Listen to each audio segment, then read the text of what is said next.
ফ্যাসিবাদ বিরোধী রাজনীতিবিদ, পেশাজীবী, অ্যাক্টিভিস্ট, ওলামায়ে কোরাম ও বিশিষ্ট নাগরিকদের সম্মানে জাতীয় নাগরিক পার্টির এনসিপির এই ইফতার মাহফিল। বাংলাদেশের মানুষ এক নতুন সংস্কৃতির রাজনীতি চায়, যে রাজনীতিতে পারস্পরিক প্রতিযোগিতা থাকবে জনসেবা করবার প্রতিযোগিতা। সেই রাজনীতিতে কোনোভাবেই চাঁদাবাজির কোনো স্থান হবে না, টেন্ডারবাজির কোনো স্থান হবে না। অনুষ্ঠানে দলটির নেতাকর্মীরা জানান, নির্বাচনের আগে আওয়ামী লীগকে কোনো রাজনীতিতে দেখতে চান না তারা।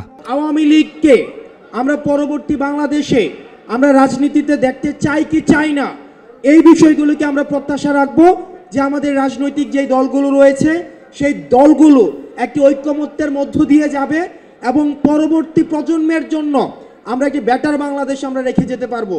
এ সময় দেশের আইনশৃঙ্খলা পরিস্থিতির উদ্বেগ জানিয়ে এনসিপির আহ্বায়ক নাহিদ ইসলাম বলেন, নির্বাচনের জন্য পরিস্থিতির উন্নতি জরুরি। জাতীয় নাগরিক পার্টি বাংলাদেশের শাসন কাঠামোর পরিবর্তন চায়। শাসন কাঠামোয় মৌলিক এবং গুণগত পরিবর্তনের মাধ্যমে দেশের সাংবিধানিক, অর্থনৈতিক, রাজনৈতিক এবং সাংস্কৃতিক ভিত্তিপ্রস্তর স্থাপন করতে চাই। তাই আমরা একটি নতুন সংবিধানের মাধ্যমে একটি নতুন রিপাবলিকের কথা বলছি। ফ্যাসিবাদী ব্যবস্থার বিলোপ করে নতুন রাজনৈতিক বন্দোবস্ত প্রতিষ্ঠা করার স্বপ্ন গণ অভ্যুত্থানের মাধ্যমেই আমাদের মধ্যে তৈরি হয়েছিল। আমরা তাই সেই নতুন রাজনৈতিক বন্দোবস্তের কথাই বারবার বলে যাচ্ছি। বিচারের মাধ্যমে আওয়ামী লীগের ফায়সালা দরকার বলেও মনে করেন নাহিদ ইসলাম।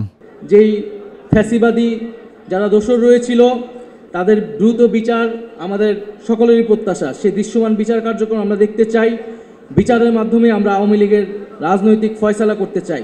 শিমুল খান, মাই টিভি, ঢাকা।